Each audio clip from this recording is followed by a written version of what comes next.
ఓం శ్రీ గురుభ్యో నమః. నేనండి మీ సూర్యకుమారిని. ఈరోజు ఒక ప్రత్యేకమైనటువంటిది మాతృదినోత్సవం అనేటువంటిది మాతృదినోత్సవ శుభాకాంక్షల్ని తెలియజేస్తున్నాను. అది మాతృదినోత్సవం అందేనండి మనం మదర్స్ డేగా అనేటువంటి దానిని చెప్పుకుంటున్నాము. అయితే తల్లి అనేటువంటిది మనం జన్మనిచ్చిన దగ్గర నుంచి బిడ్డలను ఆ తల్లి మరణించే వరకు బిడ్డల కోసమే పాటుపడుతూ ఉంటుందండి. బిడ్డల యొక్క ఆనందాన్ని కాదు, అలాగే వాళ్ళకి ఏదైనా కష్టాలు వచ్చినప్పుడు కూడా ఆ తల్లి మనసు తల్లడిల్లిపోతూ ఉంటుందండి. బిడ్డల యొక్క క్షేమం గురించే ఎల్లప్పుడూ ఆలోచిస్తూ ఉండేదే మాతృమూర్తి అండి. అయితే ఇది పాశ్చాత్యుల యొక్క దానిగా చెప్పుకోవచ్చు అన్నమాట అండి. పాశ్చాత్యులు ఆచరించేది అని చెప్పవచ్చు. అయితే వాళ్ళ సాంప్రదాయాన్ని కూడా మనం పాటిస్తున్నామని చెప్పచ్చు.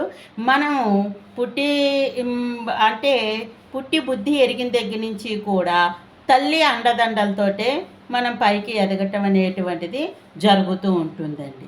ఇక జగత్తుకు తల్లిదండ్రులు ఎవరంటే పార్వతీ పరమేశ్వరులు.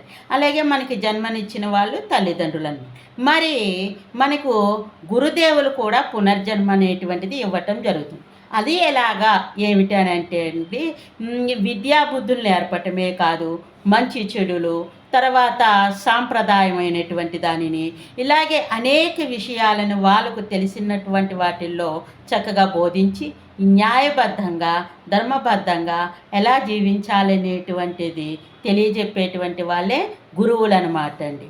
కాబట్టి గురువులు కూడా పునర్జన్మనిస్తారు అనేటువంటి దానిని మనం చెప్పుకుంటూ ఉంటాం.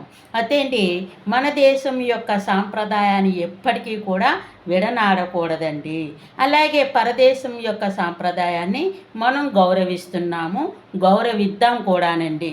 అది మన యొక్క మానవత్వాన్ని తెలియజేస్తుందండి. మరి మరొక్కసారి అందరికీ కూడా మదర్స్ డే శుభాకాంక్షలు. మీ సూర్యకుమార్ అండి. ఇక ఉంటానండి. అందరికీ కూడా ధన్యవాదాలు. జై భరతమాత, జై భారతదేశం.